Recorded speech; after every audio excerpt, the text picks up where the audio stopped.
Contohnya kalau di sini menggunakan address 10.10.10.10, maka address tersebut akan berada di dalam satu broadcast domain yang sama. Switch 1, switch 2, switch 3 dan switch 4 akan proses satu subnet address yang sama. Itu yang kita sebut sebagai broadcast domain. Jadi kita tengok dulu penerangan dia. Mungkin kamu tak berapa jelas lagi. Jadi di sini dikata device use broadcast in the internet LAN to locate. Jadi kalau kita lihat pada maklumat yang telah kita pelajari pada beberapa topik yang lepas, bagaimana network ini berkomunikasi. Salah satu kaedah communication network adalah menggunakan broadcast. Selain daripada itu kita ada unicast dan juga kita ada multicast. Jadi bila disebut sebagai broadcast, maka ia merujuk kepada one to many. Maksudnya daripada satu source kepada multiple destination. Contoh macam dalam rajah ni lah. Daripada satu source, contohnya source dia ada daripada router 1 kepada multiple destination. Iaitu switch 1, switch 2, switch 3 dan switch 4. Itu yang kita gambarkan tentang proses yang kita sebut sebagai broadcast. Dan di dalam network sendiri ataupun di dalam LAN, kita ada broadcast ini di dalam LAN ini digunakan pada beberapa keadaan. Antaranya yang pertama dia kata penggunaan yang merujuk kepada protokol ARP, Address Resolution Protocol. Ini kita dah belajar pada chapter yang kedua. Jadi pelajar-pelajar boleh rujuk semula chapter kedua kalau tak ingat berkenaan dengan ARP. ARP we send layer 2 broadcast to known IPv4 address on the local network to discover the associate MAC address. Jadi sebenarnya di dalam network kita bila kita sebut ARP, ia bekerja pada layer yang kedua. Yang mana layer kedua ni, device yang perform pada layer kedua adalah switch.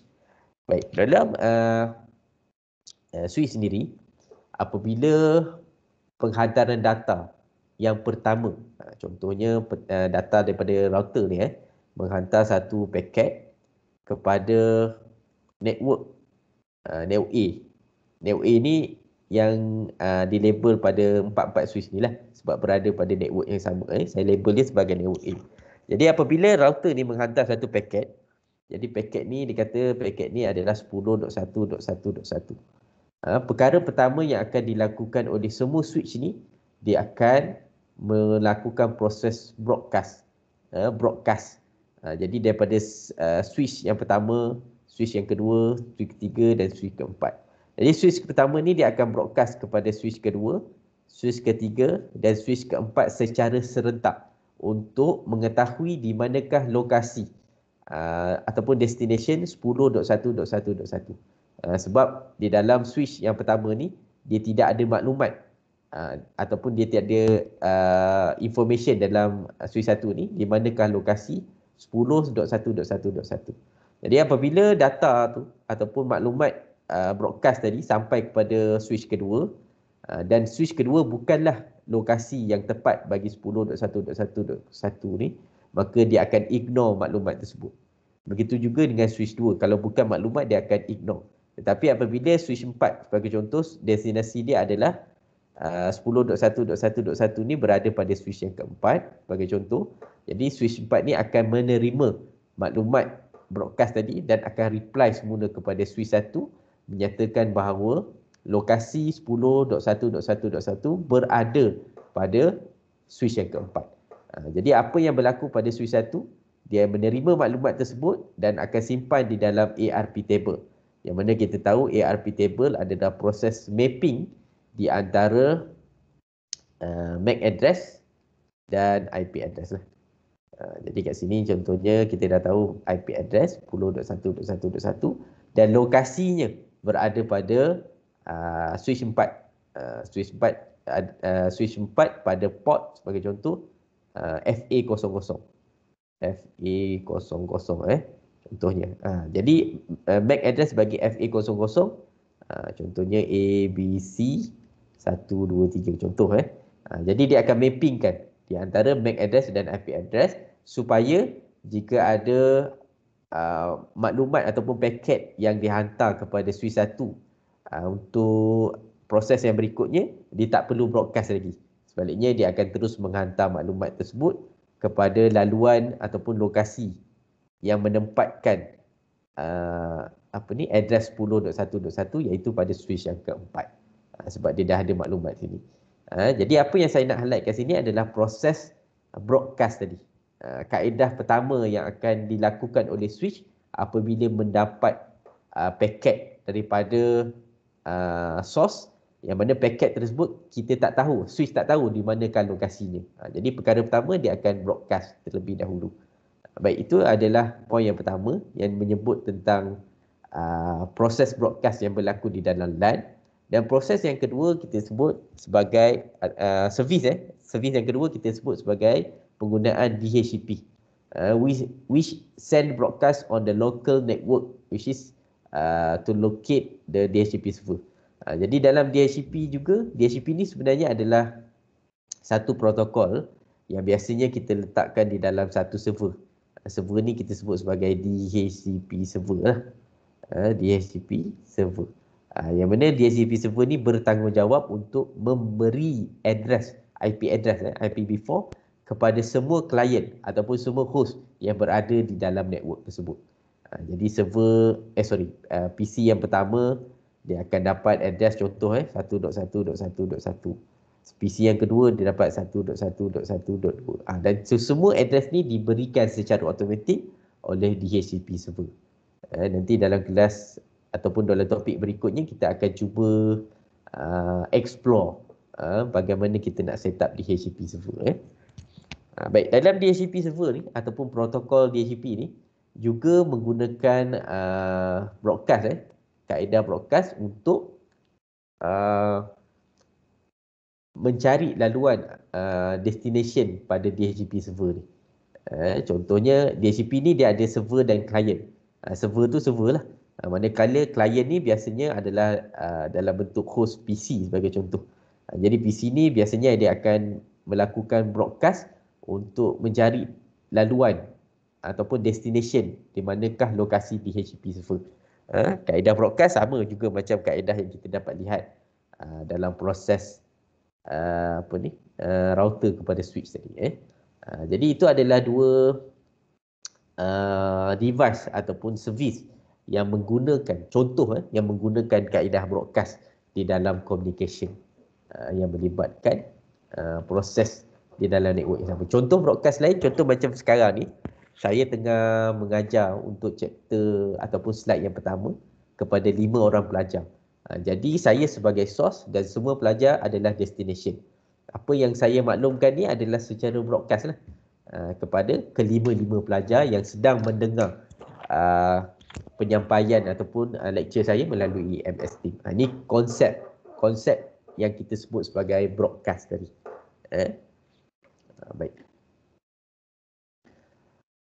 Di sini dinyatakan pula pada slide yang kedua, problem with large broadcast domain. Sebenarnya broadcast ni juga akan menyebabkan masalah di dalam network jika tidak dikawal. Jadi kita lihat apakah masalah yang berlaku sekiranya proses broadcast ini ataupun broadcast domain ini tidak dikawal. Baik, yang pertama dia kata host can generate excessive broadcast and negatively affect the network. Jadi di sini nyatakan broadcast ni akan broadcast yang terlalu banyak. Contohnya daripada router 1 ni dia sering menghantar broadcast network kepada semua switch ni, maka dia akan menyebabkan switch tadi terpaksa melayan proses broadcast tadi dan menyebabkan overheat berlaku pada networking device. Dan antara sebab lain, negative effect, kesan-kesan lain kita dapat lihat. Yang pertama dia kata slow network operation due to the significant amount of traffic it can cause. Jadi disebabkan oleh broadcast yang terlalu banyak, broadcast signal ataupun broadcast network yang terlalu banyak daripada router 1 ni kan. Dia sering menghantar broadcast, contoh kepada switch 1, dia sering broadcast yang pertama broadcast yang berikutnya dan seterusnya, menyebabkan switch kita 2, 3 dan 4 ni akan operation dia akan sedikit ataupun dia akan menyebabkan kelewatan daripada segi memproses data tadi. Itu adalah kesan negatif yang dapat kita lihat, kesan pertama. Yang kedua, dia kata slow device operation because a device must accept and process each broadcast packet. Jadi di situ juga dia akan menyebabkan operasi pada setiap networking device tadi menjadi lebih lambat ataupun perlahan, disebabkan setiap daripada networking device perlu menerima dan memproses setiap broadcast paket yang sampai kepada mereka. Contohnya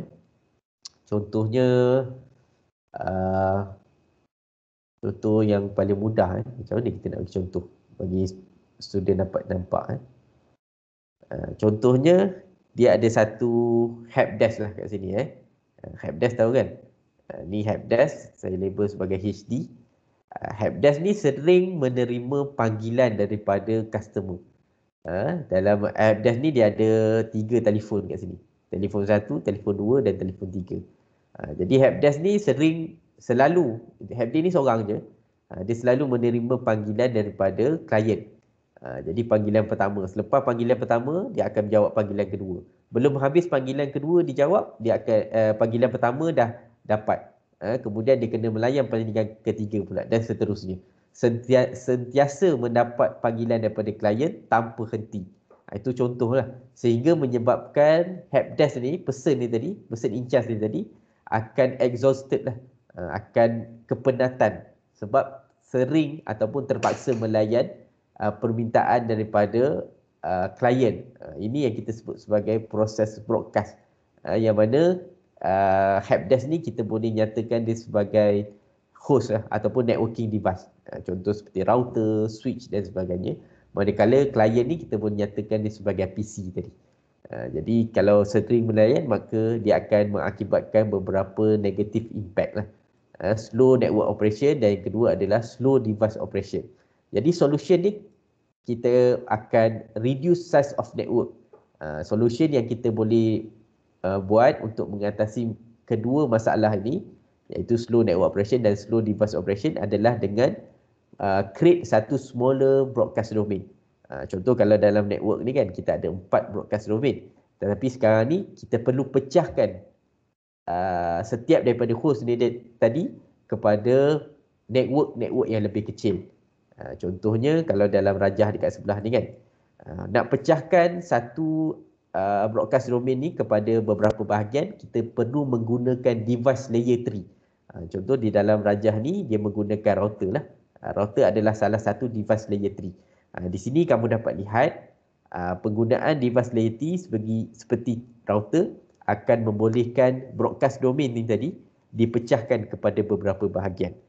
Bahagian pertama menggunakan address yang berbeza. Kat sini digunakan 16.0.0, manakala bahagian broadcast domain yang kedua menggunakan address yang berbeza, itu 16.1. Di sini proses broadcast tadi akan mudah dikawal. Mudah dikawal. Contoh kalau ada broadcast paket yang pertama merujuk kepada 172.16.0.10. Jadi dia akan beri pada maklumat network LAN yang pertama. Tetapi kalau ada network ataupun paket 16.1.10 sebagai contoh, dia akan beri pula pada network pada LAN yang kedua. Di sini dia akan mudah untuk mengawal dan mengurangkan berlakunya slow network operation dan slow network performance. Network operation dan device operation. Jadi mengurangkan.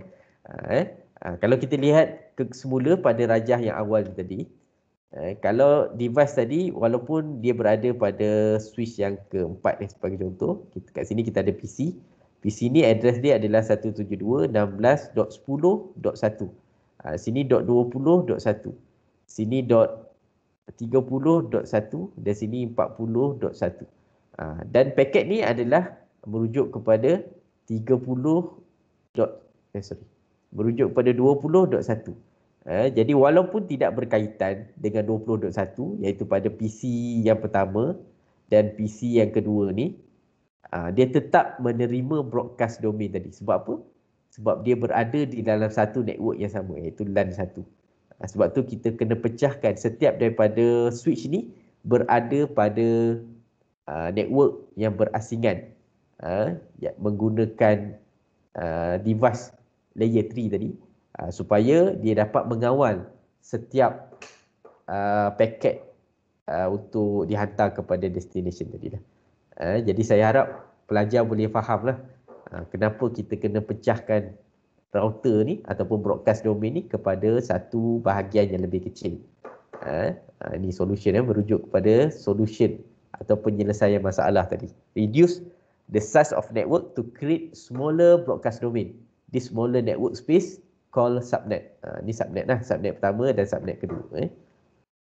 Subnet pertama dan subnet kedua lah, LAN 1 dan LAN 2. Kalau yang tadi ni berada di dalam, semuanya berada dalam subnet yang sama. Walaupun address tadi merujuk kepada address yang perlu dihantar pada router, perlu dihantar pada PC pertama ni, iaitu 16.10.1. Namun maklumat broadcast tadi juga perlu dihantar kepada switch yang ketiga dan switch yang kedua, memandangkan dia berada pada network yang sama. Jadi disebabkan hal ini, dia akan menyebabkan slow network operation dan slow device operation. Performance bagi switch tadi juga akan rendah lah ataupun slow berbanding dengan kita pecahkan network tadi kepada dua bahagian broadcast domain yang berbeza, merujuk pada subnet pertama dan subnet kedua. Baik, boleh faham Okey. Kalau ada soalan boleh tanya seperti biasa Okey, kemudian kita ada maklumat yang seterusnya pada slide yang berikutnya, iaitu reason for subnetting. Kenapa kita kena subnet? Yang pertama adalah to reduce overall network traffic and improve network performance. Yang kedua is enable an administrator to implement security policy such as we subnet are allowed and not allowed to communicate to each other. Sebagai contoh, saya ambil gambar rajah yang berada di tengah ni. Kalau kita lihat di sini, dia membahagikan subnet kepada 4 bahagian. Subnet yang pertama merujuk kepada LAN 1, LAN 2, LAN 3, LAN 4 dan LAN 4 untuk subnet yang keempat. Jadi sekiranya, maksud poin yang kedua ni, sekiranya subnet pada LAN 1 ni kita nak implement dengan satu security protocol, maka kita hanya implement pada LAN 1 saja. LAN 2, 3 dan 4 kita tak perlu implement. Itu maksudnya. Kita nak implement VLAN sebagai contoh pada subnet yang pertama, ataupun kita nak membenarkan subnet yang pertama, iaitu network administrator ni connected pada account saja, manakala student ni dia tak boleh akses kepada administration ataupun human resource network ataupun accounting network. Student ni hanya allow untuk akses kepada internet saja, pun boleh, tak ada masalah. Itu semua kita boleh lakukan apabila kita distribute atau memecahkan network itu kepada beberapa bahagian. Tetapi kalau kita lihat pada rajah yang sebelumnya, sekiranya kesemua network berada di dalam satu broadcast domain yang sama, maka kita tak boleh nak implement security policy hanya pada switch yang pertama saja, tak boleh, sebab dia berada pada network yang sama. Kalau kita nak implement, kita perlu implement kepada keempat-empat switch yang berada di dalam network tadi. Tetapi apabila kita dah pecahkan, kita boleh specifically manage ataupun operate ataupun perform security policy kepada bahagian subnet yang kita perlukan. Contoh subnet yang pertama ni kita nak implement dengan protokol security policy yang pertama. Jadi ia tidak akan mengganggu subnet-subnet yang lain. Begitu juga kaedah subnet LAN yang kedua ni hanya dibenarkan untuk akses pada internet saja dan tidak dibenarkan untuk akses pada mana-mana subnet yang lain. Pun boleh, tak ada masalah. Dengan syarat kita perlu pecahkan broadcast domain tadi kepada beberapa bahagian.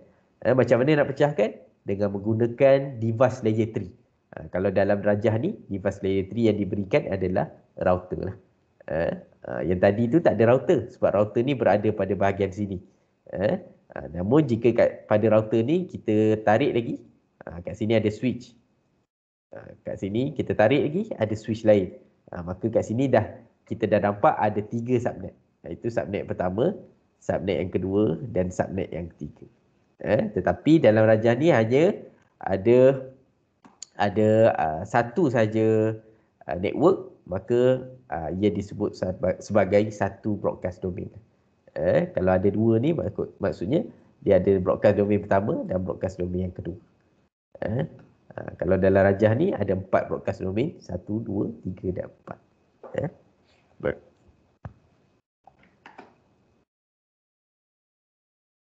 Okey, boleh faham semua pelajar? Ada soalan? Boleh, sir. Boleh ada soalan boleh tanya. Okey, baik. Itu dah selesai berkenaan dengan broadcast domain. Jadi hari ini seperti yang kita dapat lihat pada awal kelas tadi, saya nak masuk berkenaan dengan VLSM. VLSM iaitu kaedah pengiraan yang ketiga yang kita akan belajar pada hari ini. Dia kata di sini benefit of variable length subnet mask, which is VLSM lah. Traditional subnetting with addresses. Jadi kita tengok pada rajah ni. Di sini nyatakan router 1 ada 25 host, router 2 ada 20 host, 15 host untuk router 3 dan 28 untuk router yang keempat.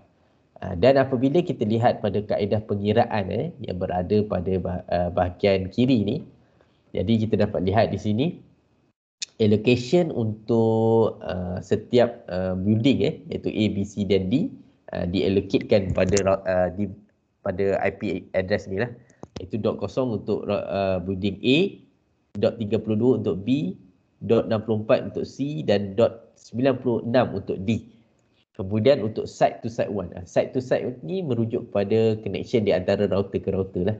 Macam ni yang saya bulatkan ni. Ini semua adalah site to site 1 punya connection. Dan setiap daripada site to site memerlukan address kat sini. Site to site 1. Jadi dia allocatekan site to site 1 daripada .128 sampai .192. Dan yang terakhir adalah unused, which is available address lah untuk digunakan pada proses pengiraan yang seterusnya. Ini available tetapi masih belum digunakan. Okey, baik. Jadi kita lihat pada maklumat yang seterusnya di bahagian kanan ni. Dia kata di sini kalau kita lihat 4, 5 dan 6 ni merujuk kepada bahagian 4, 5 dan 6 merujuk kepada bahagian site to site 1. Jadi dia highlightkan site to site 1 ini. Dinyatakan di sini each one subnet wasted around 28 addresses. 28 addresses. Sebab apa 28? Kalau kita lihat di sini melalui pengiraannya, dia mempunyai 30 host. 30 host per subnet. Contohnya kat sini dia ada 30 host, 30 available address lah maksudnya 30. Jadi setiap host dia ada 30. Kalau kita totalkan dia ada lebih kurang dalam 90 available address untuk digunakan. Tapi kita dah tolak 2. Sebab apa tolak 2? Yang pertama adalah untuk tolakkan network address dan yang kedua adalah broadcast address. Jadi 28 host sahaja ataupun 28 address sahaja yang boleh digunakan. Tetapi dalam site to site 1 ni sebenarnya dia hanya memerlukan 2 address saja. Ini address pertama dan ni address kedua. Contoh ni adalah 1.1.1.1. Ini pakai .2 lah. Ini pakai .3, ini guna .4, ini guna .5 dan ini akan guna .6 lah. Maksudnya setiap daripada connection di antara router ke router hanya memerlukan 2 address sahaja. Iaitu daripada .1 dan .2 sahaja untuk mengaktifkan laluan ni. Tetapi apa yang kita dapat lihat di sini, dia telah memberikan sebanyak 28 address. Yang mana di sini dia akan membazir lebih kurang dalam 84 address yang tidak akan digunakan. Ini yang kita maksudkan dengan traditional subnetting with addresses. Dia akan membazir, membuat pembaziran kepada address tersebut. Kenapa kita nak sibuk-sibuk nak tahu pasal pembaziran dan sebagainya? Sebab seperti yang saya dah jelaskan pada kelas yang sebelumnya, yang mana IPv4 ni sebenarnya address ni dia ada allocation total host. Ada allocation total host. Allocation dia adalah 2 kuasa 32. 2 kuasa 32 lebih kurang berapa lebih kurang dalam 4.3 bilion lah. 4.3 bilion address bagi IPv4. Jadi setiap kali berlakunya address ni diberi kepada klien dan sebagainya, maka nilai 43 ni akan berkurang lah. Dia jadi 2 juta, dia jadi 1 juta dan seterusnya sehinggalah selesai. Dan sehingga hari ini, iaitu tahun 2021, nilai ini masih menyusut lah. Tinggal beberapa ratus ribu sahaja. Dan disebabkan itu kita tak nak membazir address kat sini, wasted address. Jadi di sinilah berlaku langkah penjimatan dan sebagainya. Dan salah satu solusinya adalah menggunakan kaedah VLSM tadi. Untuk mengelakkan berlakunya pembaziran. Kalau kamu ingat lagi pada awal-awal kelas yang lepas, iaitu kita ada satu kaedah pengiraan, yang mana kaedah pengiraan tersebut, kalau tak salah saya, sebelum basic subnetting, kita sebut dia sebagai saya tak ingat. Dia ada kaedah yang pertama tadi, saya tak ingat. Yang kedua adalah menggunakan kaedah, yang pertama adalah kelas full. Baru ingat.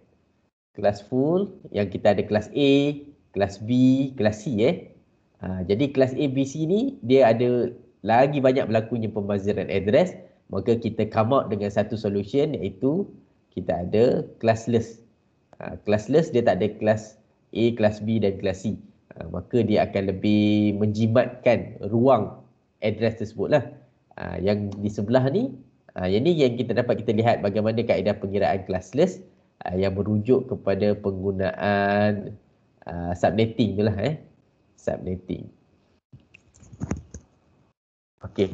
Dan kita dapat lihat classless juga akan membuat pembaziran lah, tetapi tidaklah sebanyak yang berlaku pada kelas full. Sebab kelas full, kalau kita lihat kelas C dia, kelas C dia boleh membekalkan sebanyak 256 host pada setiap network.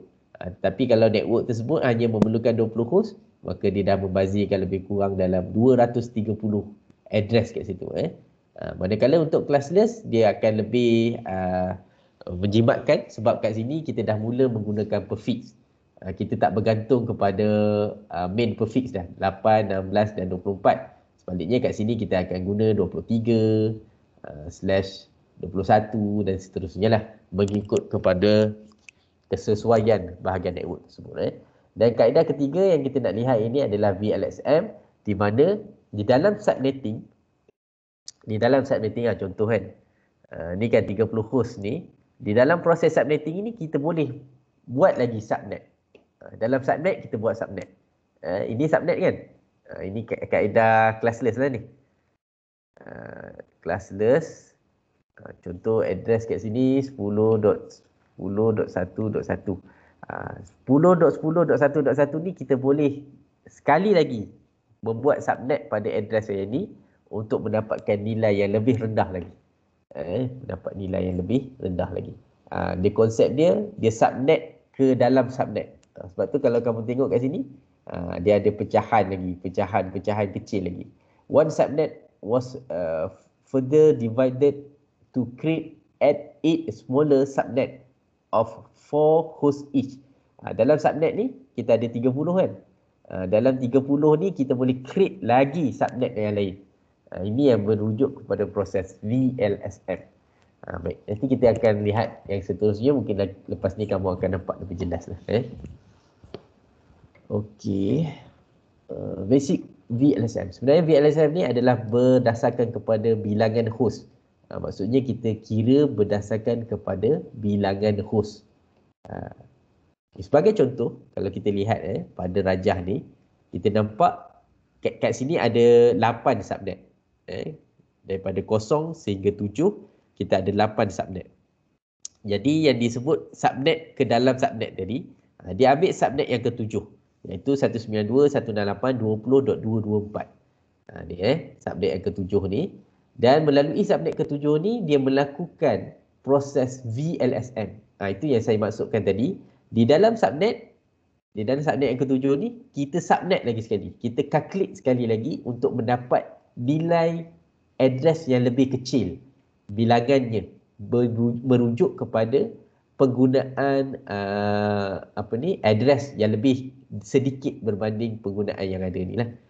Contohnya kalau kat sini kan kita dapat tengok dia membekalkan lebih kurang dalam 32 host address. Sebab apa saya tahu 32? Kita tolaklah 224 dengan 192, dia akan dapat lebih kurang dalam 32 lah. 32. Tetapi kalau dalam sesebuah department tadi, kita tidak memerlukan 32 host, kita memerlukan nilai yang lebih kecil, maka kat sini kita boleh subnet lagi maklumat 20.224 tadi kepada nilai host yang lebih kecil. Sebagai contoh kat sini, kita akan dapat 4 host saja kat sini. Sini 4 kan. Sini 4 host, sini 4 host. Nampak nilainya lebih kecil berbanding yang tadi itu ni, yang subnet tadi, iaitu penggunaan classless tadi. Ia membekalkan 32 host bagi subnet yang ke-8. Tetapi untuk VLSM, dia akan kecilkan lagi nilai tadi, iaitu dia akan jadi 4 host untuk subnet yang pertama. Disebut di situ 7.0 lah. Sebab dia berada pada subnet yang ke-7. Disubnetkan lagi jadi 7.0, 7.1 dan 7.2. Manakala yang lain iaitu daripada .236 dan .252 tadi akan di reserve untuk penggunaan yang berikutnya lah. Jadi kita nampak perbezaan kat sini. Kalau yang VLSM tadi hanya memerlukan 4/4/4 subnet, iaitu 16 address sahaja untuk one site to site link, berbanding penggunaan asalnya iaitu membekalkan lebih kurang dalam 28 address. Jadi bezalah kat situ. 28 ni untuk satu subnet. Tapi kalau 3 subnet, maka dia akan dapat 84 subnet. 84 subnet dengan 16 subnet. Jauh bezanya. Di situ yang saya maksudkan tentang penjimatan address di dalam IPv4 lah. Okey, sampai situ faham tak? Ada soalan tak? Kurang faham, Cik. Okey, pada bahagian mana tu? Dekat yang bahagian yang apa? Yang 44. Oh, 44 tu. Okey, sekejap. Okey. Pada bahagian yang sebelah tadi, ini adalah basic subnet lah. Yang kita sebut dia sebagai classless. Ni classless ni kamu dah buat dah exercise dia pada minggu lepas. Kalau tak salah saya, lab exercise yang kelima. Okey. Ini kamu dah kira daripada 01 sampai 7 ni subnet lah.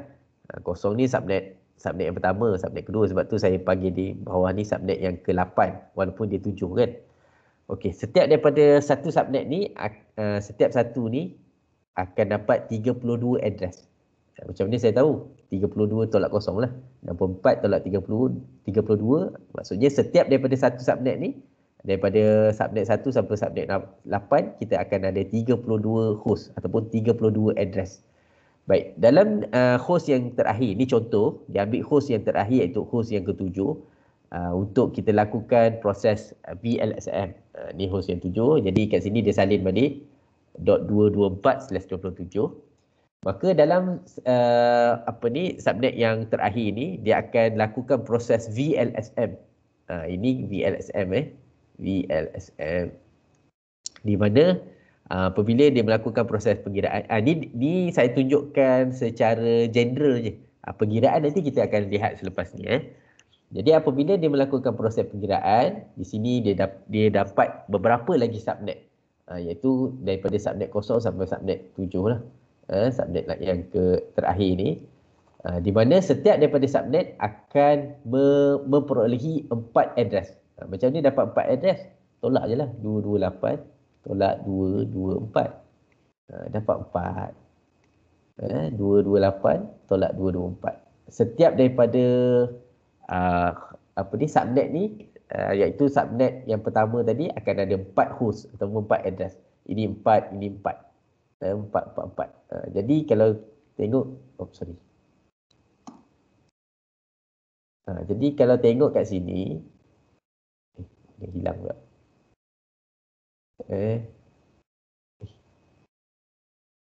Okey. Kalau kita lihat kat sini, tak nampak.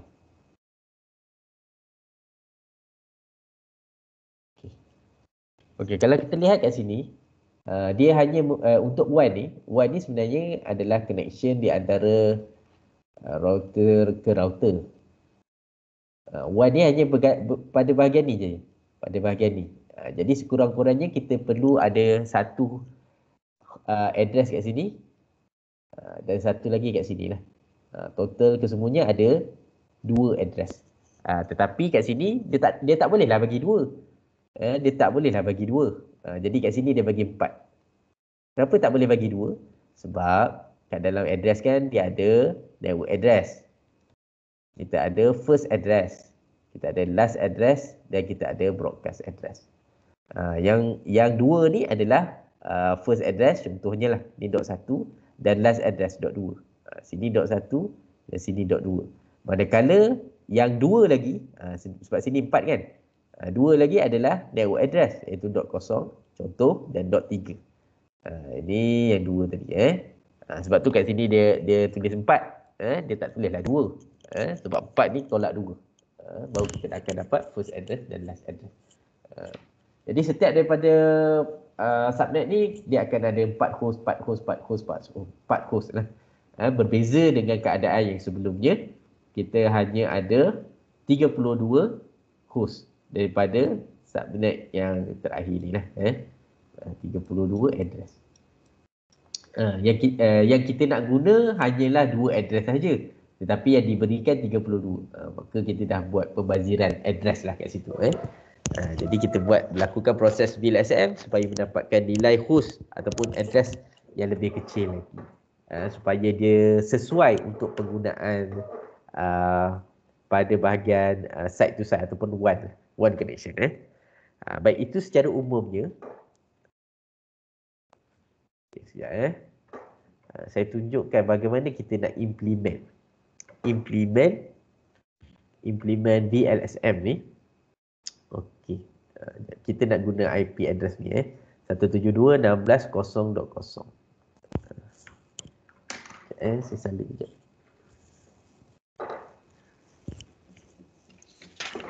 Okey. Pelajar-pelajar pun nanti boleh ikut saya punya cara kerja ni. Kemudian nanti kita akan tengok untuk contoh yang berikutnya.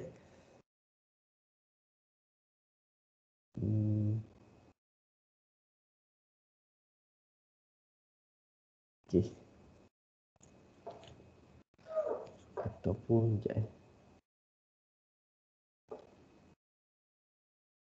saya nak tambah satu lagi slide.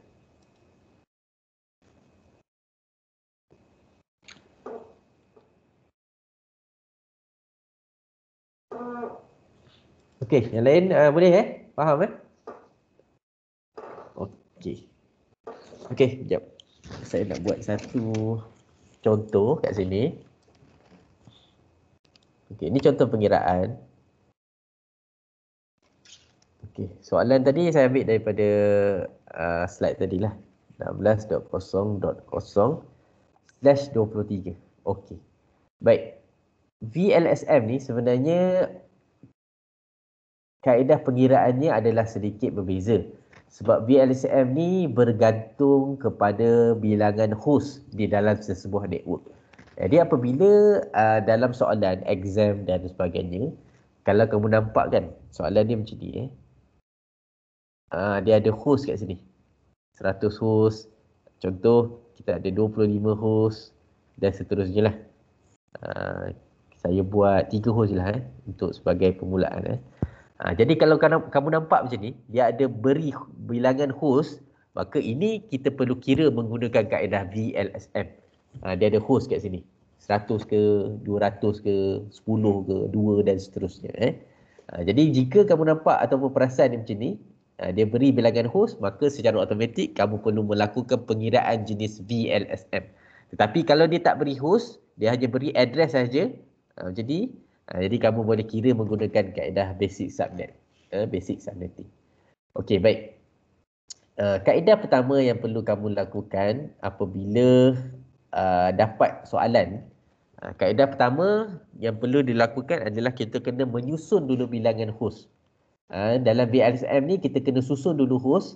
Yang pertama, host yang paling besar. Kalau kat sini yang paling besar adalah 100 host lah. Yang diikuti dengan host kedua terbesar. Kedua kat sini adalah 25 host. Dan yang terakhir adalah 10 host lah.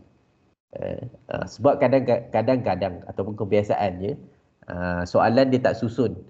Dia bagi 10 host dulu, kemudian 100, kemudian 25. Jadi kamu tak boleh start pengiraan dengan mengira 10 host dulu. Salah. Ataupun kamu tak boleh start mengira 25 host dulu. Salah. Kena start mengira daripada host yang paling besar. Sebab tu penting kamu kena susun bilangan host tadi mengikut urutan yang paling besar kepada yang paling kecil. Ini adalah kaedah pertama. Dan kaedah ni kamu kena ingat lah. Sebab lepas ni kalau kamu kira bilangan host yang kecil dahulu sebagai contoh, maka secara automatik jawapan kamu salah. Ataupun kira daripada pertengahan yang paling median iaitu pertengahan di antara yang besar dan yang kecil pun salah. Kena kira yang paling besar dahulu, kemudian diikuti dengan yang paling kecil lah, yang di bawah. Baik, dari sini kita akan kira 100 host dulu. Jadi pelajar-pelajar kena beri tempuan di mana saya nak tunjukkan kaedah pengiraan penggunaan VLSM. Jadi saya talin dulu 100 host. Okay. Perkara untuk VLSM ni ada beberapa maklumat yang perlu kita cari. Yang pertama adalah network address. Yang kedua adalah first address. Yang seterusnya adalah last address. Dan kita nak broadcast address. Broadcast address. Okey, yang pertama adalah 100 host. Jadi saya kira kat sini lah kot. Saya salin dulu magic number. Magic number ni masih kita gunakan lagi. 128, sorry. 64, 32, 16, 8, 4, 2 dan 1. Baik. Seterusnya, kita akan rujuk kepada bilangan host. Jadi bilangan host ni adalah 100. Maka kat sini kalau 100 saya tak boleh ambil 64. Sebab 64 ni nilai dia lebih kecil daripada 100. Saya tak boleh ambil 32, 16, 8, 4, 2 dan 1. Sebab kesemua nilai ni adalah lebih kecil daripada 100. Saya kena ambil lebih besar daripada 100. Iaitu 128. 128. Baik. Jadi apabila saya pinjam 1, sebab apa saya pinjam 1? Rujuk kepada bilangan host tadilah. Bilangan host tadi. Sebab dia merujuk kepada 100 host. Jadi saya kena pinjam 1. Ini cara ataupun kaedah pengiraan VLSM. Jadi saya kena pinjam 1. Kalaulah contoh yang kedua. Kat sini dia kata dia bilangan host dia adalah 70. Jadi 70 saya tak boleh ambil 100. Sebab 100 terlalu besar. Saya kena ambil sorry 70 kita ambil 50 host. Jadi 50 saya tak boleh ambil 100 sebab 100 nilai bit dia terlalu besar. Jadi saya perlu ambil nilai yang besar tetapi berhampiran dengan 50, iaitu 64 lah. Jadi bila saya ambil 64 maka saya akan pinjam 2, 1 dan 1. Saya tandakan dengan 1 bit pada 128 dan 1 bit lagi pada 64. Yang lain tu adalah bit kosong lah. Okey.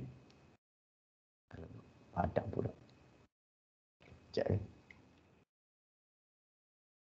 Tak boleh tag lah. Saya kena suruh tulis balik. 172.16.0.0/23. Kita ada 100 host. Kita ada 25 dan 10 host. Saya balik 184.62.16.8.4.2.1. Okey, jadi kita terus kepada kaedah penyelesaian. Okey, kaedah pertama kita akan kira 100 host dulu. Jadi disebabkan 100 host ni, maka kita perlu meminjam satu, iaitu 128 bit. Jadi sekarang kita punya address akan jadi 172.16.0.0/23 tambah 1. Sebab apa tambah 1? Merujuk kepada ni lah, tambah 1 tadi. Jadi bila tambah 1 dia akan jadi /24 lah. /24. Jadi bila mana soalan dia bermula daripada dot kosong, maka dia akan jadi mudah untuk kita menyelesaikan dia, sebab dot kosong ni secara automatik dia merujuk kepada network address. Tetapi kalau soalan dia selain daripada dot kosong, maka pelajar perlu melakukan proses logical AND untuk mendapatkan network address. Network address bagi soalan tersebut. Baik, seterusnya kita lihat apakah subnet mask dia berdasarkan kepada maklumat itu tadi. /24. Okey, mungkin ada pelajar boleh bantu saya. Hafiza boleh bantu saya. Agaknya apakah subnet mask bagi soalan ataupun bagi prefix /24 ni? 255 dot 255 dot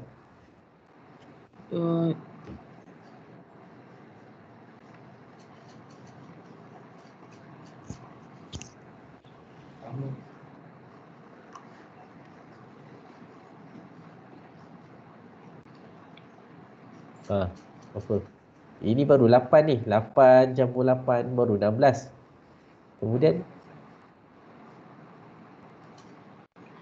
dot 255 255 dot kosong. dot kosong. Ni 888 baru dapat 24. Ni lain kali kena congak. Okey, kita dah dapat subnet mask dia. Kemudian okey. Kemudian adalah berkenaan dengan first address. First address merujuk kepada kita tambah satu daripada nilai network address tadi, iaitu 172.16.0.1. Kemudian last address. Okey, last address ni ada dua kaedah seperti yang kita dah buat pada kelas-kelas yang lepas. Kaedah pertama adalah menggunakan logical XOR. 0001 1011. XOR adalah merujuk kepada 00, dia akan jadi 1. Manakala 01 dengan 10, 011 akan jadi 1. Ataupun kaedah kedua dapat kita lihat adalah menggunakan kaedah bilangan bit yang tidak dipinjam. Kalau kat sini kita nampak bilangan bit yang dipinjam adalah 1. Tetapi yang tidak dipinjam adalah yang berlabel kosong ni. 1, 2, 3, 4, 5, 6, 7. Jadi kita boleh buat 2 kuasa 7. 2 kuasa 7 berapa?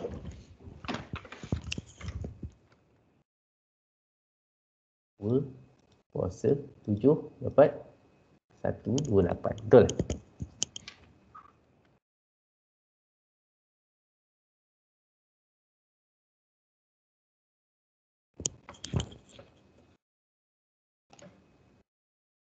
Dua kuasa 7 berapa? 128. 28. Okey. Sekejap. 125 10. Sementara tu boleh salin dulu. Saya nak calculate yang bawah ni, nak pastikan bahawa jawapan ni ataupun kaedah ni kaedah yang betul.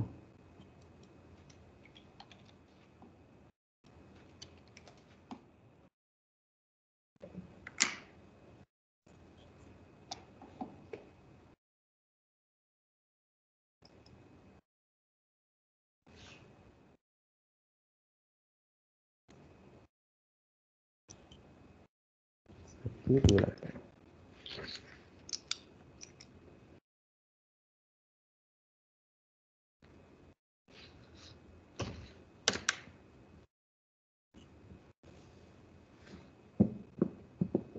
Okey, kalau nak melakukan proses XOR tadi, kita akan XOR kan di antara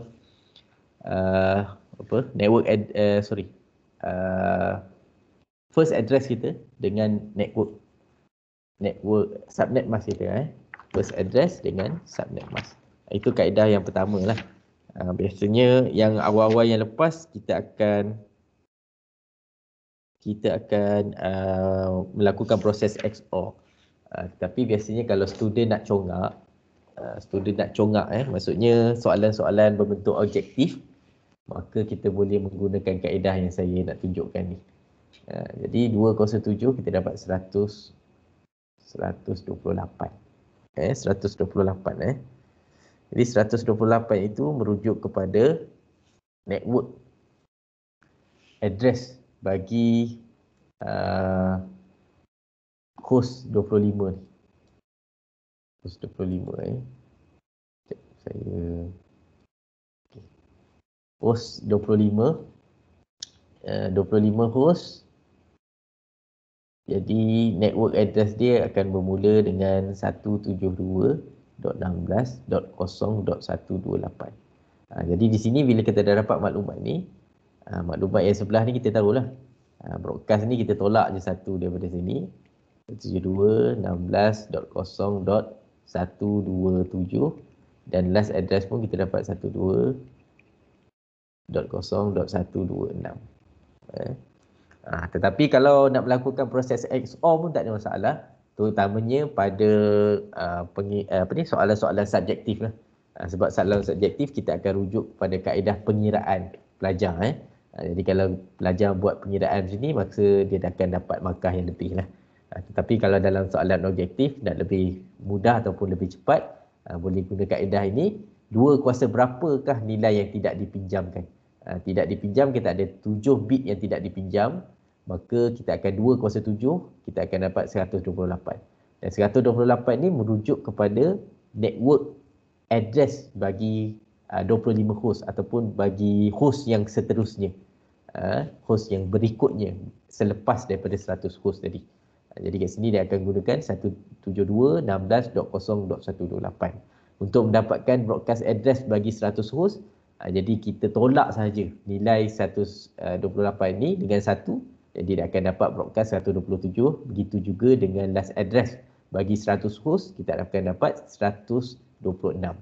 Jadi kalau student ataupun pelajar menggunakan kaedah XOR akan mendapatkan nilai yang sama.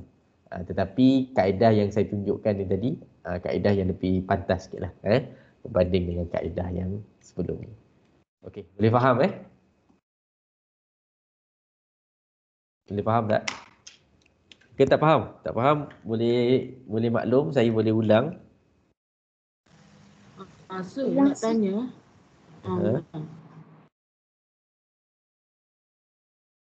Ya, nak tanya apa tu? Kan daripada 100 host tu kan, daripada broadcast dia, kalau nak cari yang host 25 tu, yang belakang tu kena tambah 1 lah. Yang ni ke? Nak cari network address ke atau first address? Hafizah? Ya, Cik. Nak cari apa tu? Nak cari address bagi 25 host ni, nak cari network address ke ataupun first address ke? Nak cari network address. Oh, network address. Network address tak perlu tambah 1. Kita ambil saja maklumat yang kita dah dapat tadi. 2 kuasa 7, 128. Kita masuk je kat sini, 128. Kemudian nak dapatkan broadcast address bagi host yang sebelumnya, kita kena tolaklah satu daripada 128. Sebab kita tak boleh menggunakan address yang sama di dalam satu subnet. Jadi kat sini dia akan dapat 172.16.0.127 dan dapat last address, kita tolak lagi satu. Itu dapat 126 lah. Jadi range address yang boleh digunakan pada 100 host bermula daripada .1 sehingga 126. Manakala yang tidak boleh digunakan adalah .0 pada network address dan .127 bagi broadcast address. Okey, boleh? Boleh, Cik. Okey. Okey, kalau boleh kita sambung pada bahagian yang berikutnya.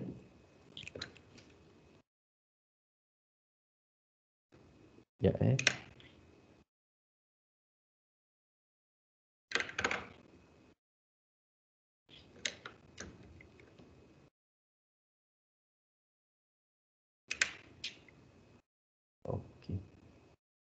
Okey, pada bahagian ini seperti yang pada VLSM ni adalah sebenarnya continuous.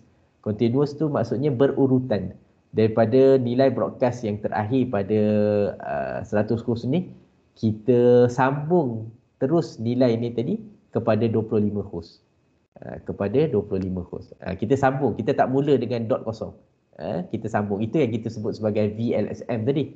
VLSM. Dia continuous. Dia bersambung daripada satu host kepada host yang lain. 127, jadi kita sambung kepada 128.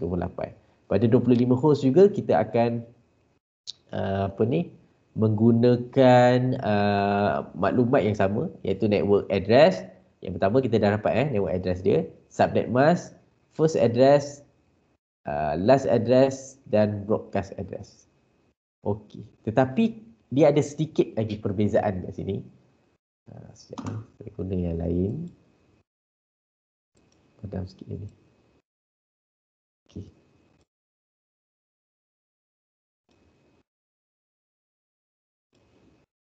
Di sini 128 saya salin balik. Okey, jadi kat sini kita gunakan /23 tadi, yang awal tadi kan. Jadi memandangkan dia adalah 25 host, maka kat sini kita kena buat satu pengiraan lain pula. Sini saya kena padam. Yang tadi tu pinjam satu tu adalah untuk 100 host sahaja, betul? Tapi sekarang ni dah 25 host. Jadi 25 host kat dalam magic number ni dia mestilah lebih besar daripada 25 host dan lebih besar dan tidak boleh lebih kecil daripada 25 host. Jadi kat sini kita tak boleh ambil 128 sebab 128 adalah terlalu tinggi, terlalu besar daripada 25 host. Begitu juga dengan 64, terlalu besar. Bila kita ambil terlalu besar, maka kita akan menyebabkan pembaziran address kat situ. Jadi bilangan host yang sesuai adalah 32 host lah. Kita tak boleh ambil 16 sebab 16 terlalu kecil. Kita tak boleh ambil 64 dan 128 sebab terlalu besar. Yang paling sesuai adalah 32. Jadi 32 di depan ni kita tak boleh letak kosong. Kita kena letak 1, 1, 1. Kita tak boleh melangkaui 001. Kita boleh letak, contohlah kalau kita ambil 16, 1 pada 16 dan begitu juga yang nilai bit yang di depan. Depan ni semua 1. Dan nilai bit yang tidak dipinjam, kita labelkan dengan kosong. Kat sini kita dah dapat dah. Kita akan tambahkan 23 dengan 3. Sebab apa 3? Sebab kita pinjam 3 bit daripada nilai yang asal. Jadi kalau kamu perhati kat sini, dia ada sedikit perbezaan. Bagi 100 host, dia hanya pinjam 1 sahaja. Manakala untuk 25 host, dia akan pinjam 3. Sebab apa 3? Merujuk kepada bilangan host bagi soalan tersebut. Baik, kalau 3 sekarang ni kita akan ada /26 lah, prefix dia. Baik. Azlinda, /26 berapakah subnet mask?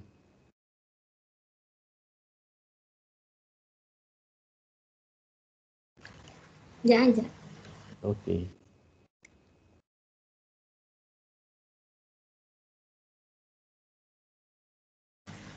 255.255 255 dot 255 okay, dot 192.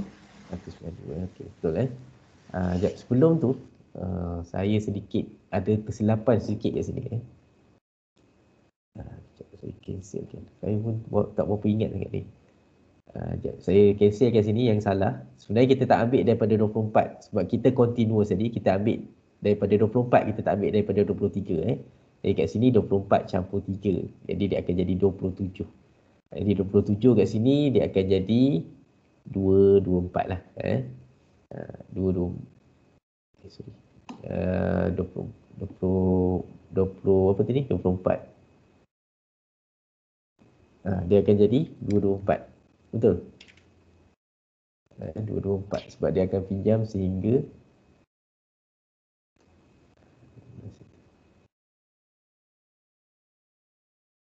1, 2, 3, 4. 23, 24, 25, 26, 27. Dia pinjam 3 ni Dia pinjam 3. Tak faham Faham ke tak faham?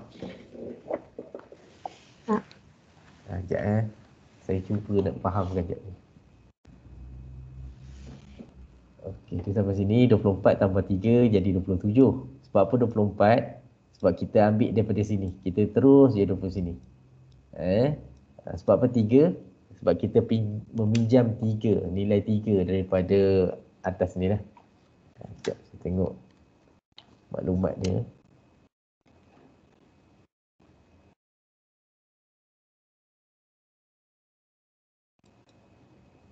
Empat.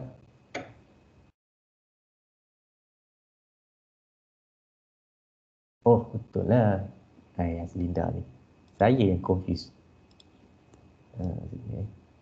Okey. Sorry lah. Dia lepas raya ni kan, banyak makan lemang. Saya terlupa je. Okey, betul lah ni 24. Cuma yang salahnya tadi saya ambil 23. Sebab kita sekarang ni ambil 24. Sebab kita nak continuous daripada sini. 24 tambah 3 lah, jadi 27. 27 kat sini betul lah. 128 campur 64 campur 32, kita akan dapat 224. Betul 224 boleh siapa yang confirmkan tak? Betul 224. Saya ingat tadi sampai 16 tadi 224. 16 240. Okey, 224. Sebab apa kita kena ambil 3? Sebab apa kita tambah 3 ni? Sebab kita rujuk kepada bilangan host yang diperlukan, iaitu /25. Yang paling hampir adalah 32. Sebab tu kita ambil 1, 2 dan 3 lah. Kita tambah 3 daripada nilai /24 tadi. Baik, jadilah 224. Lepas tu first address, kita just tambah 1 saja daripada last address tadi. 172.16.0.129. Okey, last dan broadcast, kita menggunakan kaedah yang saya dah tunjukkan tadi. Kaedah yang mana kita akan kira berdasarkan kepada maklumat yang tidak dipinjamkan tadi. Yang tidak pinjam ada 1, 2, 3, 4, 5. 2 kuasa 5. Jadi 2 kuasa 5 berapa? 32. 32 32. Sekejap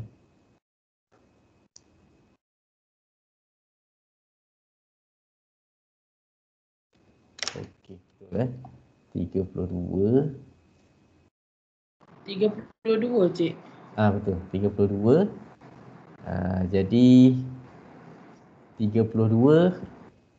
Sekejap 32. 32 kita akan, betul 32. 205 adalah 32.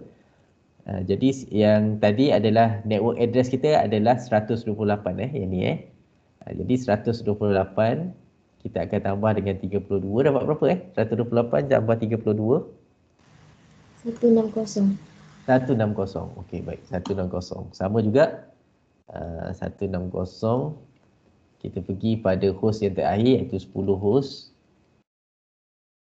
Kita dah dapat sini network address dia adalah 172.16.0.160. hasil daripada maklumat sini kita salin je kat sini.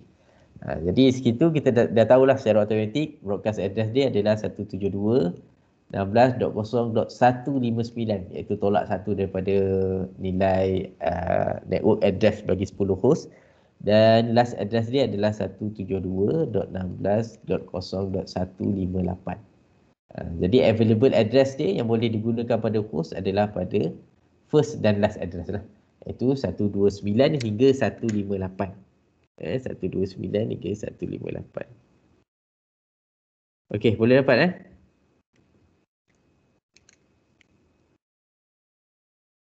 Ada soalan? Kalau kamu perhatikan kat sini kan, 25 host ni, dia kalau kita tolak 158 dan tolak 129, yang available host ni, usable host ni, dia hanya ada lebih kurang dalam 29 host sahaja. Maksudnya hampir kepada 25 host lah. Hampir kepada 25 host. Yang 4 host lagi yang tak digunakan tu dia reserve. Biasanya reserve untuk penggunaan lain lah, routing ke server dan sebagainya. Okey, boleh Boleh faham tak? Ke tak faham? Tak faham boleh maklum saya boleh explain bagi faham Ifah, Fatin, Kushairi ada ke? Senyap je.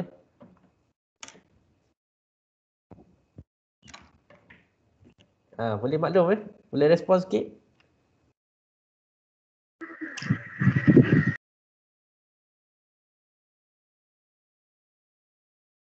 Sir, Ya. yang 205 tu datang mana? Okey. Bagus, soalan yang baik 2/5 ni datang kat mana Okey, 5 ni sebenarnya kalau perhatikan pada maklumat kat atas ni, 5 ni merujuk kepada bit yang kita tidak pinjam. Ni yang tadi 1, 2, 3, 4, 5. Formula dia 2/n. N ni merujuk kepada bit yang kita tidak pinjam lah.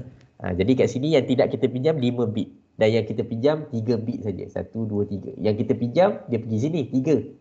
Yang tidak kita pinjam, dia pergi pada bahagian sini. 2/5 jadi 32. Sama juga macam kat bahagian sebelah ni. Tapi sebelah ni saya dah padam. Jadi dia akan jadi 2 kuasa 2 kuasa berapa tadi 7. 7 kan? Betul. 2/7. 2/7. Sebab apa? Kita hanya pinjam 1 bit saja. Yang 1, 2, 3, 4, 5, 6, 7 tadi kita tak pinjam. Jadi 2/7 dia akan jadi 128. Sama juga yang ni. 2/5, 32. Jadi 32 ni kita tak boleh lah buat 172.16.0.32. Sebab dia dah, orang kata apa? Kat sini 159 kan? Tiba-tiba 32, tak boleh. Jadi kita kena tambahkan. Ini 128. Ini 128 iaitu network host pada 25 host address ni dengan 32. Dapatlah 160. Jadi 160 ni lah pada bahagian sini. Jadi pelajar tak boleh ambil direct 32 letak kat sini Dia berbeza dengan yang ni tadi. Yang ni tadi sebab dia tak ada host lagi kat sebelah dia. Kalau kita nak tambah pun kita tambah dengan kosong. Kosong tambah 18 jadi 128. Sebab tu kita letak kat sini 128 ni. Kat sini bahagian sini. 128. Tetapi bila dah sampai sini, kita kena tambahkan di antara 128 ni dengan nilai 32 jadi 160 lah. Okey, boleh faham Boleh. Okey. Ini kita continue lah sambung untuk subnet mask. Subnet mask kat sini 172.16.0.126. Okey, asal dia kita ambil ni lah yang terakhir ni iaitu /27. /27 jadi 10 host. Yang paling hampir dengan 10 adalah 16. Kita tak boleh ambil 8, 4, 2 dan 1 lah, kecil. Ataupun 128, 64 dan 32 sebab nilai dia lebih besar. Jadi kat sini kita ada, saya padam dulu lah.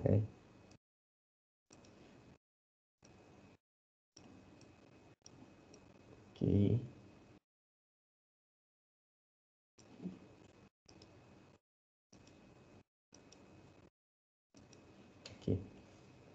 Kat sini /27 tadi kita tarik je kat sini Ni daripada sini slash 27 ke sini slash 27. Tetapi untuk yang terakhir ni dia menggunakan 10 host. Jadi 10 host kita ambil kat sini. Dan kita pinjam 1, 2, 3, 4. Yang di belakang tu adalah nilai yang tidak kita pinjam lah. Okey, boleh Setakat tu boleh Boleh, Cik. Okey. Jadi daripada maklumat yang sebelumnya, jadi yang tadi 27 kan, 27 tadi kita tambah 3 kan.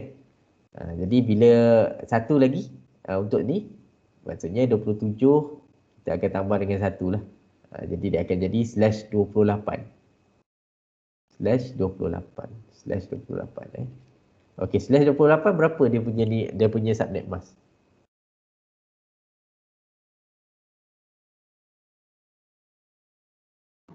.255 Okey, 255 dot .255 okey. .255 Okey. .240. Okey, betul 240 Ini subnet mask untuk slash 28. Okey, baik. Seterusnya kita nak cari first address. First address ni kita tambahlah satu daripada nilai yang sebelumnya tadi. Iaitu 172.16.0.161. Okey, dan last address serta broadcast address menggunakan kaedah yang sama. Kalau kat sini kita nampaklah ada 4 bit yang tidak dipinjamkan. Jadi kita akan buat 2 kuasa 4. 2 kuasa 4 berapa? 16. 2 kuasa 4 adalah 16. Baik, 16. Jadi kat sini kita ada 160. Sekejap kat sini saya tulis 160 sebagai kita punya network address bagi 10 host. Kemudian 160 ni kita akan tambahkan dengan 16. Dia akan jadi berapa? 160 tambah 16 berapa? 176. 176. Okey, 176 tetapi 176 ni adalah network address untuk yang seterusnya kalau ada lah selepas ni. Jadi kat sini kita tolak je lah 176 ni. Nilai broadcast dia adalah 170.116.0.175. Kemudian last address dia adalah 0.174. Sebab yang 176 ni untuk network address bagi host yang seterusnya lah jika ada. Kalau tak ada pun kita gunakan ni sebagai kita punya rujukan untuk kita mendapatkan maklumat broadcast dan last address. Broadcast dan last address. Jadi ini adalah contoh pengiraan VLSM. Kalau kamu perhatikan kat sini, yang pertama adalah VLSM ni adalah bergantung kepada bilangan host. Di mana host akan disusun mengikut bilangan yang besar dulu, kemudian yang terkecil lah sehingga yang terkecil. Kalau kat sini 100, 25 dan 10 host. Kemudian yang kedua, selepas kita mendapatkan maklumat broadcast address bagi host yang terbesar yang pertama, kemudian address ni kita continue je pada host yang berikutnya. 127, 128. 128, kalau di akhir ni 159, kemudian kita continue dengan 160. Akhir sekali 175 dan kalau ada host yang seterusnya, kita sambung dengan 176. Contoh. Itu adalah apa yang kita dapat perhatikan dan sebenarnya kaedah pengiraan ini adalah berbeza dengan kaedah pengiraan yang kita dapat lihat pada basic subnetting tetapi menggunakan maklumat pengiraan yang sama. Contohnya maklumat pengiraan yang kita perlu dapatkan pada network address, pada subnet mask, first address, last address dan broadcast. Tetapi kaedah penyusunan dia adalah sedikit berbeza. Bergantung sepenuhnya kepada bilangan host. Bilangan host. Sebab apa bilangan host? Sebab kita nak fixkan address tu kepada betul-betul nilai paling hampir dengan nilai yang diperlukan. Contoh 100 host pada satu department tadi, 25 host pada satu department lain dan seterusnya. Dia takkanlah dapat exactly 25 Contoh kat sini dia bekalkan 29 tetapi dia lebih kecil nilainya berbanding penggunaan basic subnetting yang kita dapat lihat pada pengiraan yang sebelumnya. Okey, kat situ boleh faham tak?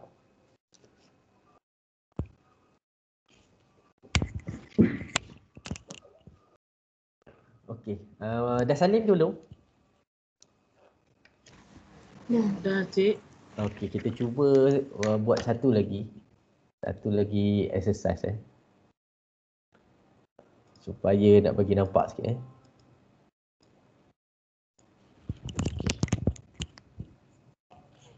Kali ini kita buat sama-sama menggunakan address yang lebih mudah lah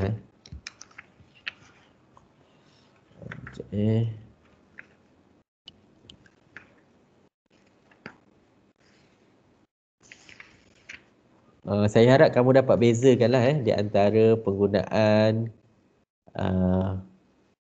subnet mask, penggunaan basic subnetting dengan VLSM Okey. Okey, addressnya adalah 192.168.1.0/24. Jadi kita buat sekali sama-sama, yang mana di sini saya berikan maklumat host dia adalah 60 host, 30 host dan kita ada 100 host. Okey. Mungkin saya bagi dalam masa 5 minit untuk pelajar selesaikan dulu pengiraan host yang pertama. Kemudian selepas tu kita akan buat sama-sama. Boleh tak? Boleh tak? Boleh cik. Okey, boleh. Jadi buat pengiraan untuk host pertama dulu. Kemudian saya bagi 5 minit macam tu je lah. Kemudian kita akan proceed dengan pengiraan yang seterusnya bersama-sama. Sebab saya nak kamu dapatkan dia punya rentak dulu. Okey, baik. Ini soalannya.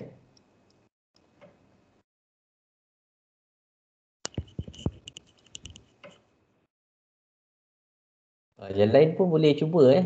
Jangan senyap je. Saya nak bagi satu clue sikit lah. Untuk exam, nanti dia akan keluar salah satu soalannya adalah pada soalan VLSM ni lah. Jadi saya harap kamu bersedia, dan kalau tak tahu, boleh tanya terus hari ni. Nak bagi faham.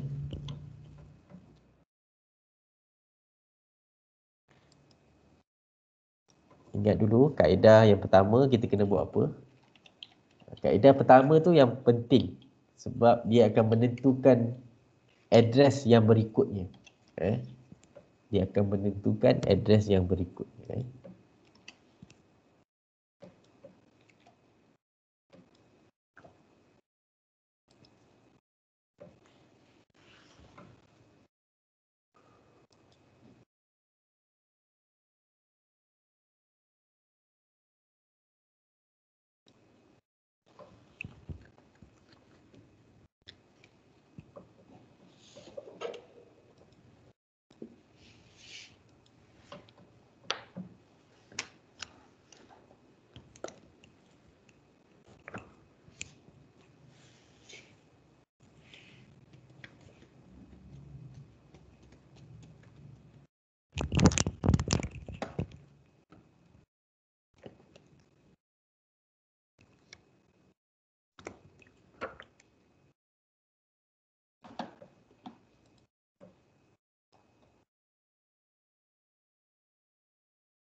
Okey, boleh Okey. Okey, apakah proses pertama yang kita perlu lakukan pada soalan ni? Kena susun host daripada nombor Okey, kena susun host. Agaknya host pertama, host apa yang kita nak kira? host 100, 100 host Kedua? 60. Okey, betul ni 1, 2 dan 3. Jadi ini proses pertama ni walaupun mudah tetapi penting. Sebab kadang-kadang pelajar dia tahu kira tapi step yang awal ni dia dah tersilap langkah. Jadi secara automatik maklumat ataupun jawapan yang secara keseluruhannya salah lah. Okey, baik, betul Jadi kita susun yang paling besar dahulu. Kemudian saya tuliskan number ni, magic number dulu. 16, 8, 4, 2, 1. Okey, baik. Untuk 100 host, sebelum tu, okey, untuk 100 host, berapa bit yang kita perlu pinjam pada bahagian ni? 1 bit 1 bit Okey, baik. 1 bit merujuk pada 128 lah. Yang lain tu adalah kosong Kosong tu maksudnya bit yang tidak kita pinjamkan. Jadi pada maklumat ni kita tuliskan maklumat network address 168.1.0/24.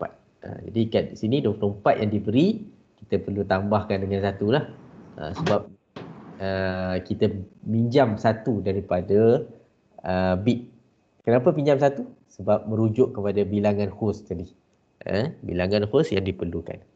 Baik. Okey, baik. Berapakah subnet mask bagi maklumat ataupun /25? 255.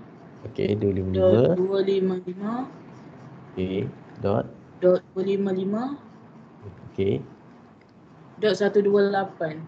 Okey, 128 merujuk kepada maklumat ni 128 ni. Kita salin ataupun kita tulis je dot 128 ni pada subnet mask ni.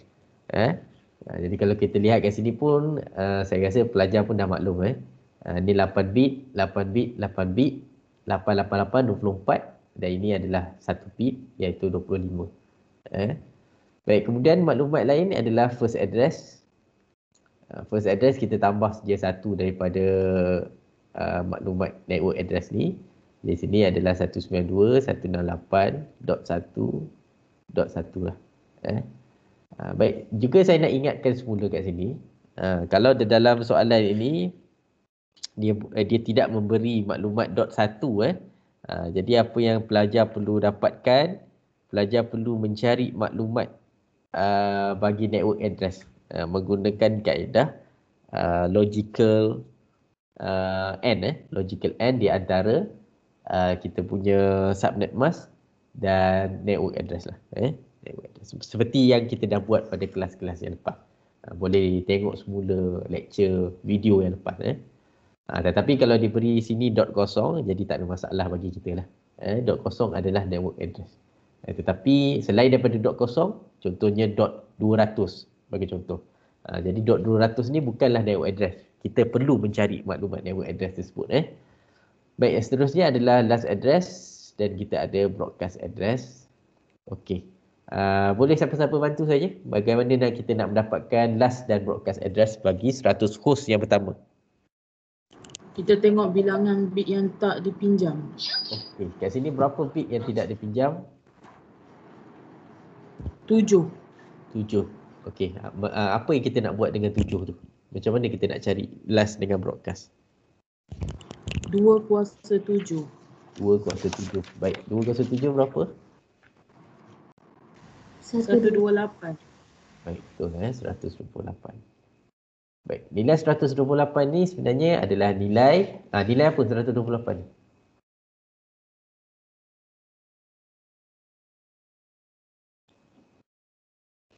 Itu nilai network address bagi host yang berikutnya.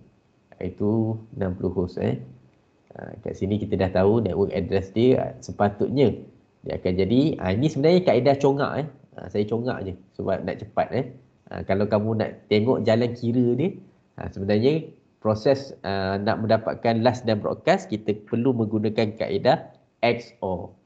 XOR. Ini jalan yang lebih pantas lah. Congak tetapi jawapannya betul. Baik, 128 ni adalah nilai network address bagi host yang berikutnya. Host yang berikutnya adalah 60 host lah, berdasarkan kepada susunan yang kita dah buat tadi. Baik, 7 ni datang daripada nilai host yang tidak dipinjamkan tadi. Nilai bit kosong tadi 128. Jadi secara automatik bila dah dapat network address bagi host yang berikutnya, kita dah tahu maklumat bagi broadcast address bagi 100 host. Iaitu kita tolak satu daripada maklumat tersebut, kita akan dapat 1.127. Dan last address dia adalah 1.126. Jadi ini maklumat yang pertama, kita dah lengkapkan maklumat address yang pertama. Jadi kita perlu melakukan proses yang sama untuk maklumat bagi 60 host. Jadi kat sini apa yang perlu kita lakukan adalah kat sini berapa? Sini berapa? Slash berapa ni? 60 host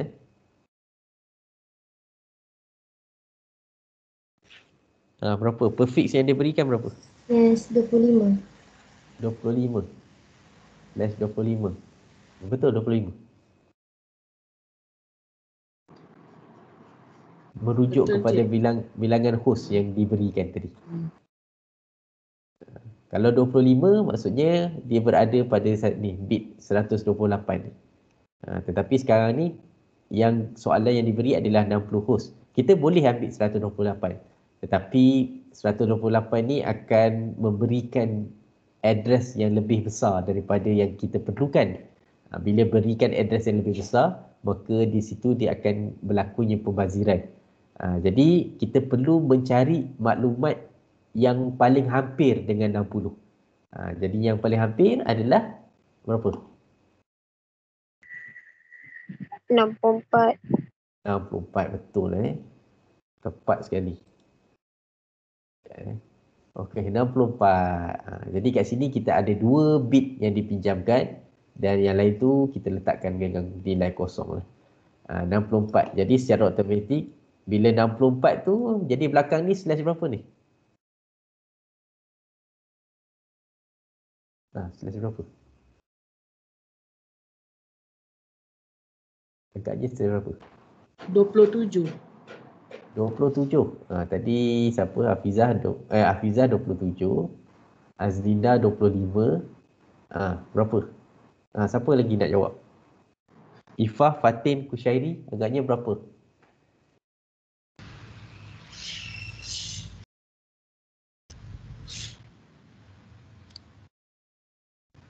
$27. 27. Kushairi. 27 Kushairi. Lagi? Ifah dengan Fatin, agaknya berapa? Slash berapa? Merujuk 27. kepada 27. Merujuk kepada 60 host baik.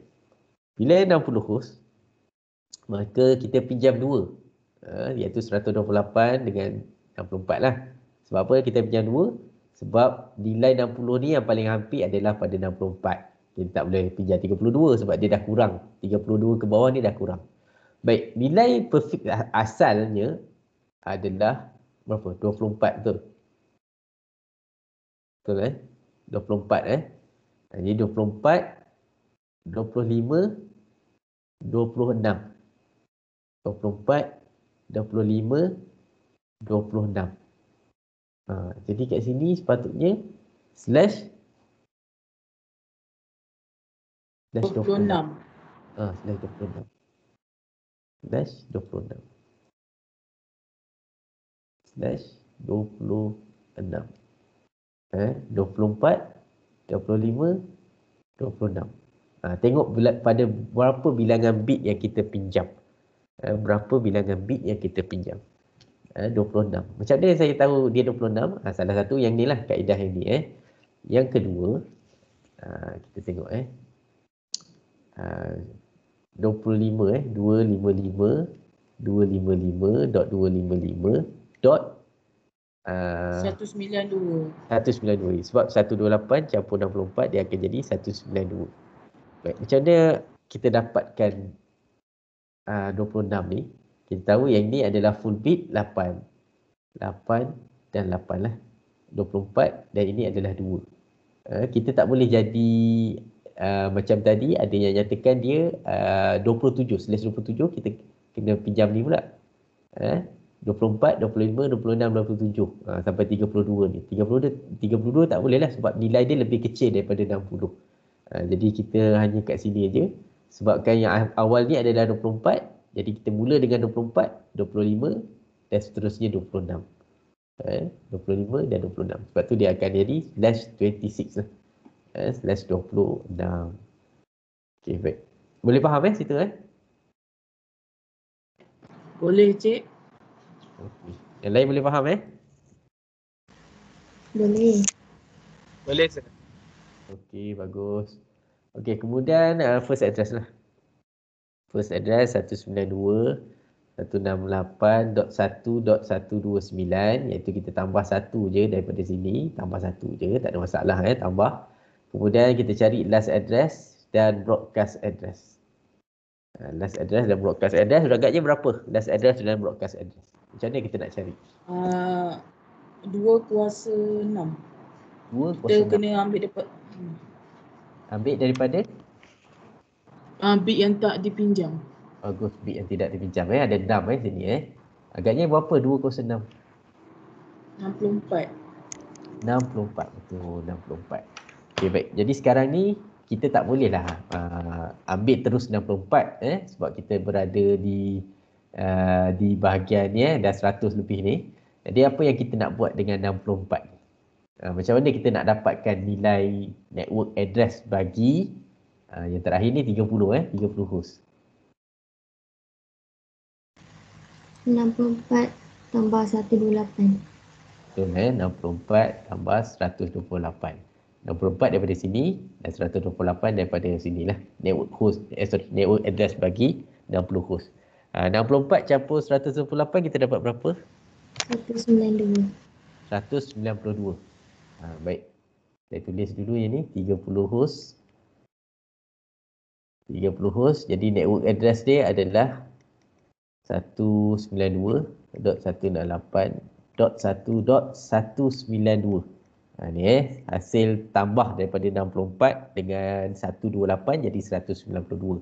Jadi 192 dia maklumat yang dapat kita perolehi daripada 30 host tadi. Baik, bila kita dapat network address bagi 30 host, jadi secara automatik kita dah tahu maklumat sini iaitu 198.1.191. Untuk mendapatkan last address, jadi kita tolak saja daripada broadcast tadi. Jadi jawapan dia adalah 1.190 lah. Untuk last address bagi 60 host Baik, kemudian kita selesaikan yang terakhir. Saya kira pelajar boleh selesaikan yang terakhir ni.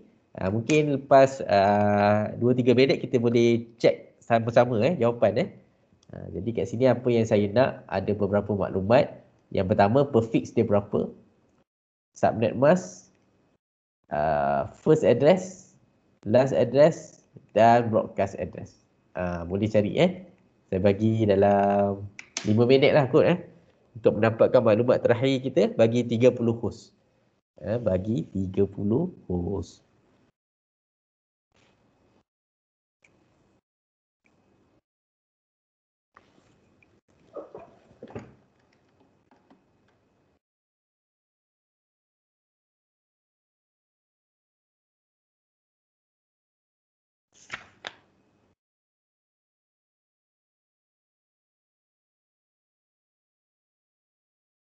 Kena pasti dulu berapa bit yang kita pinjam daripada magic number tu. Kemudian kita dah dapat prefix tu, mudahlah untuk kita cari dia punya subnet mask prefix dan subnet mask. Prefix tadi akan, prefix yang tepat akan menyebabkan kita dapat subnet mask yang betul lah. Dah dapat subnet mask, first address tu saya rasa tak ada masalah sebab kita tambah 1 je. Last address dan broadcast address merujuk kepada nilai bit yang tidak dipinjamkan.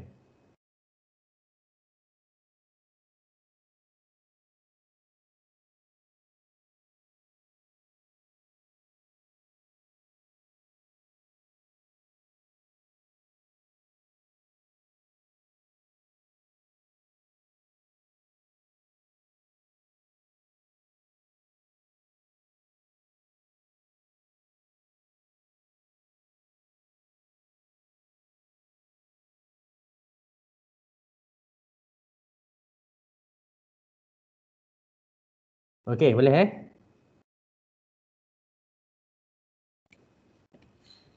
Oh, dah jam 5. Tak perasan saya. Okey, jadi kita sambunglah untuk selesaikan sebelum jam 5 Okey, jadi kalau kita ikut pada maklumat sini 30 host, berapa banyak bit yang perlu kita pinjam? Berapa bit yang kita perlu pinjam?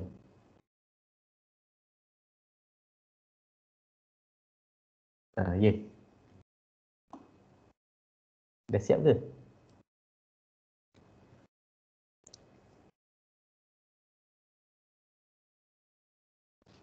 Ada orang ke tak ada ni? Ke dah putus ke? Ada cik. Ada. Okey. Berapa banyak bit yang kita perlu pinjam untuk 30 host? 3. 3 3 betul 1, 2, 3 lah. Sebab apa 3? Sebab merujuk kepada 30 host, yang paling hampir adalah 32 lah. Jadi kat sini daripada nilai atas asal ni 24 kita akan tambah dengan 3, maka kita punya prefix akan jadi /20. 20 berapa? 20 berapa? 27. 27. Betul, 27. 24, 25, 26, 27 Okey, baik. Seterusnya bila dah dapat subnet mask, maka kita akan dapatkan dia punya subnet prefix tadi dapat, kita dapatkan subnet mask 255 255 255 dot berapa? 24. 224. Kemudian first address kita adalah 192.168.1.193. Okey, berapakah last dan broadcast address? Berapakah last dan broadcast address? Macam mana? Apa yang kita nak buat dengan pengiraan last dan broadcast address bagi host yang terakhir?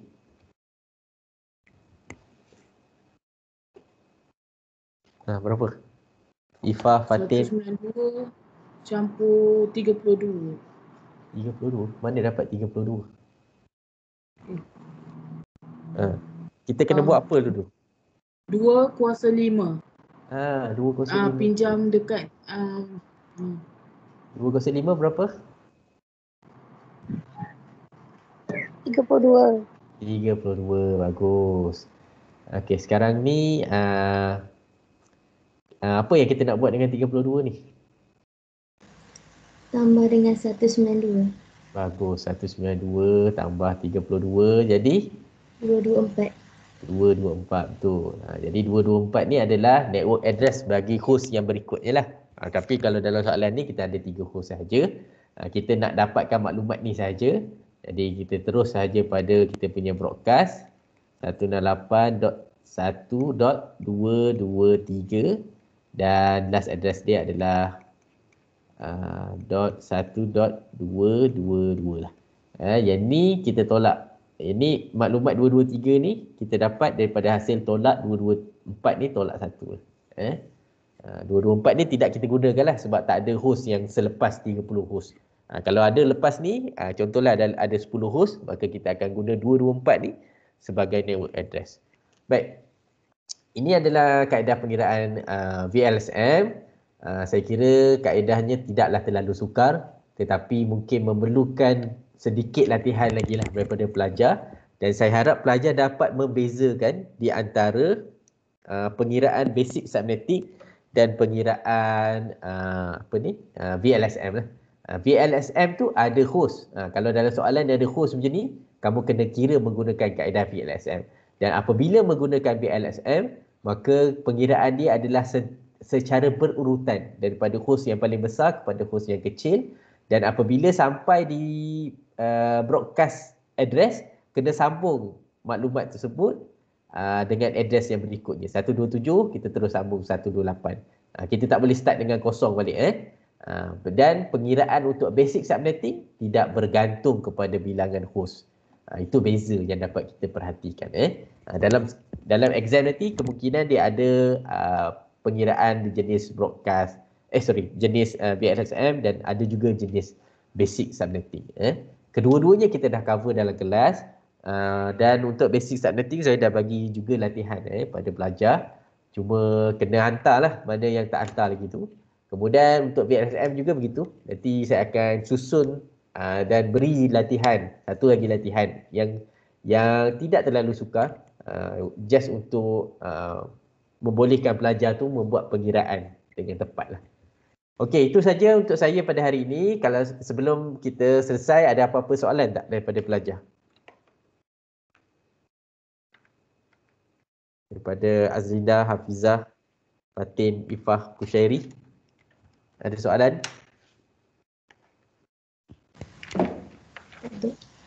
Tak ada Okey. Okey, insyaAllah besoklah kot saya akan bagi soalan berkenaan dengan apa ni, VLSM. Okey. Dan saya harap pelajar-pelajar yang belum submit lagi assessment boleh submit segera. Submit segera. Kalau tak tahu nak buat macam mana, boleh tanya pada saya. Saya insyaAllah boleh guide mana bahagian yang tak lepas lah nak buat tu. Okey, itu saja pada saya dan kita jumpalah pada kelas yang berikutnya pada hari Rabu nanti. Okey, itu saja. Assalamualaikum dan jumpa lagi. Baik. Thank you, sir. Ya, welcome. Terima kasih, Cik. Terima kasih, sir. Sama-sama.